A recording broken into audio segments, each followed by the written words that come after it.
बिस्मिल्लाहिर्रहमानिर्रहीम।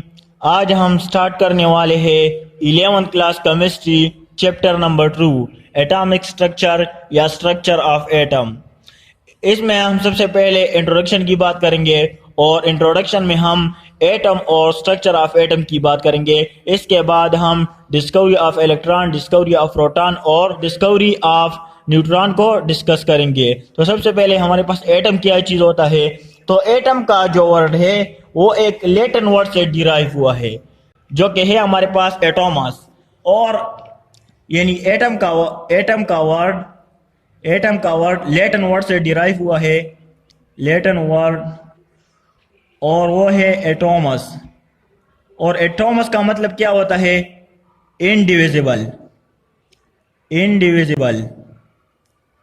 इनडिविजिबल का मतलब क्या है? जिसको हम डिवाइड नहीं कर सकते, जिसको हम डिकम्पोज नहीं कर सकते। तो ये एटम का मतलब है कि एटम हमारे पास क्या चीज होता है। अब हमारे पास एक साइंटिस्ट था जिसका नाम था जॉन डाल्टन। उसने अपना एक एटॉमिक थ्योरी पेश की जिसको हम डाल्टन एटॉमिक थ्योरी कहते हैं। डाल्टन एटॉमिक थ्योरी में वो क्या कहते हैं इसको हम यहाँ पर देखते हैं। ये इंट्रोडक्शन में आते हैं ये सारी चीजें। डाल्टन एटॉमिक थ्योरी 1803 में उसने ये थ्योरी पेश की थी और ये एक ब्रिटिश केमिस्ट था जॉन डाल्टन। और इस थ्योरी के मुताबिक all matter is made up of tiny small indivisible particle called atom. ये इस थ्योरी में कहता है कि हमारे पास जितने भी एटम है वो कंसिस्ट करते हैं इनडिविजिबल पार्टिकल पर, यानी मैटर हमारे साथ बने हैं इनडिविजिबल पार्टिकल से, और इसको हम कहते हैं एटम।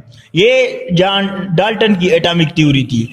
अब इसके कुछ पोस्टुलेट थे हमारे पास। इनडिविजिबल पार्टिकल जिसको हम एटम कहते हैं, यानी मैटर हमारे पास इनडिविजिबल पार्टिकल से बने हैं जिसको हम एटम कहते हैं। दूसरा पोस्टुलेट क्या है? All particle of matter are identical, यानी हमारे पास जितने भी मैटर के अंदर हमारे पास जितने भी पार्टिकल होंगे वो आइडेंटिकल होंगे। और आइडेंटिकल का मतलब क्या है? इसका एटॉमिक नंबर, इसका मास नंबर सेम होगा, ये इसका मतलब है। During chemical reaction tiny particle combine and separate, यानी हमारे पास केमिकल रिएक्शन के दौरान ये टीनी पार्टिकल, ये स्मॉल पार्टिकल कंबाइन भी होंगे और सेपरेट भी होंगे, और सेपरेट होने के बाद ये फिर रीअरेंज होंगे।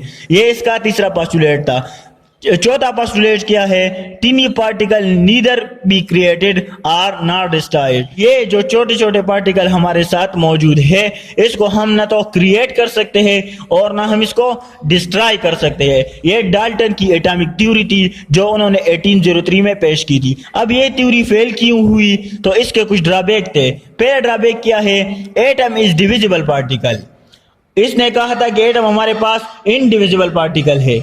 एटम हमारे पास क्या है? एटम हमारे पास इनडिविजिबल पार्टिकल है। लेकिन जो वक्त गुजरता गया हमारे पास ये नॉलेज आता गया कि proton plus neutron plus electron ये कंबाइन होके एक एटम बनाता है। तो एटम हमारे पास डिविजिबल पार्टिकल है। ये इसका एक ड्रॉबैक था। दूसरा ड्रॉबैक क्या है? कि टीनी पार्टिकल है डिफरेंट मास नंबर। अब ये दूसरा जो पोस्टुलेट है कि हमारे पास atom all particle of matter identical, के मैटर के अंदर जितने भी पार्टिकल होंगे वो आइडेंटिकल होंगे। आइडेंटिकल का मतलब क्या है? कि एटॉमिक नंबर और मास नंबर सेम होगा।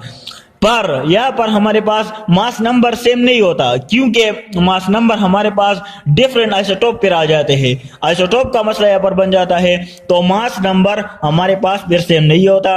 और ये डाल्टन एटॉमिक थ्योरी का दूसरा ड्रॉबैक था। सो ये इसके ड्रॉबैक थे जिसकी वजह से डाल्टन एटॉमिक थ्योरी फेल हो गई। अब यहाँ पर हम आते हैं।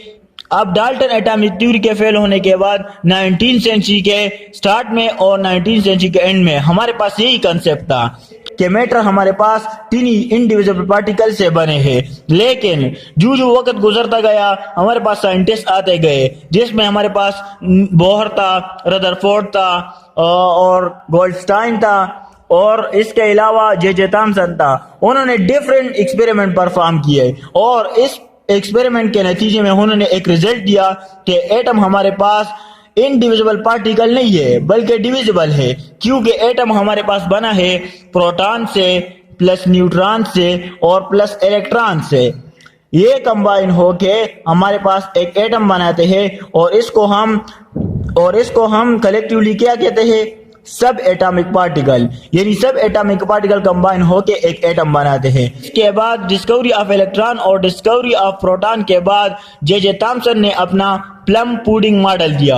अब प्लम पुडिंग मॉडल में वो क्या कहता है कि हमारे पास प्लम पुडिंग थ्योरी या प्लम पुडिंग मॉडल क्या है, एटम और sole structure of positively charge with tiny negative particle stuck inside. अब इसका मतलब क्या है, ये कहता है कि एटम हमारे पास एक सॉलिड स्ट्रक्चर है, एक सॉलिड स्फीयर है, ये इसमें ये कहता है, और पॉजिटिवली चार्ज स्फीयर है with tiny negatively charge particle stuck inside the atom. ये कहता है कि एटम हमारे पास सॉलिड स्फीयर है जिसके दरमियान में पॉजिटिव चार्ज है और इसके इर्द गिर्द नेगेटिव चार्ज स्टक हुए होते हैं। ये हमारे पास प्लम पुडिंग थ्योरी थी जो जे थॉमसन ने पेश की थी कि एटम और sole structure of positively charge with negative particle stuck inside the atom. यहाँ पर पॉजिटिव फिर नेगेटिव फिर पॉजिटिव फिर नेगेटिव, पॉजिटिव नेगेटिव,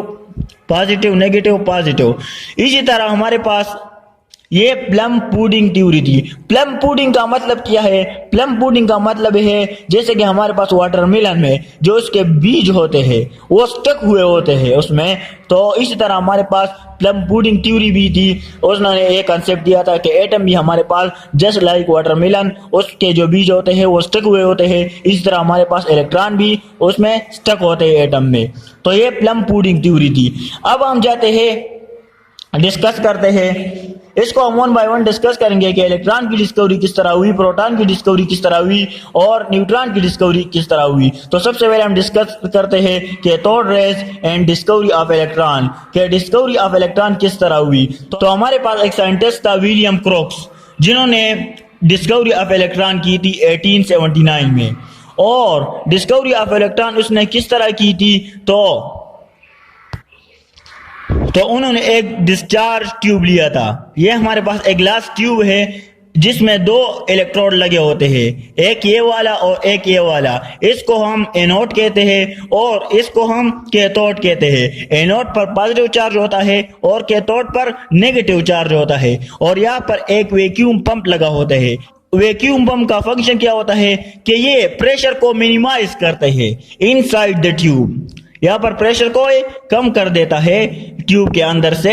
और ये जो इलेक्ट्रोड होते हैं ये वायर के जरिए बैटरी के साथ कनेक्ट हुए होते हैं, हाई वोल्टेज बैटरी के साथ कनेक्ट होते हैं। अब इसके अंदर हमारे पास एक गैस भी फिल है, एक गैस भी इसके अंदर फिल है। जब हम यहाँ से हाई वोल्टेज करंट पास करते हैं तो विलियम को क्या देखता है कि कैथोड से हमारे पास रेज निकल रही है, रेज शाइनी रेज निकल रही है जो कि कैथोड से एनोड की तरफ जा रहे हैं। यहाँ पर आप लोग देख सकते हैं कि ये हमारे पास रेज कैथोड से एनोड की तरफ जा रही है और उन्होंने इन रेज को कैथोड रेज का नाम दिया। ये हमारे पास विलियम क्रोक का एक्सपेरिमेंट था। अब इसके कुछ प्रॉपर्टीज भी थी, कैथोड रेज के कुछ प्रॉपर्टीज भी थी और वो क्या थी।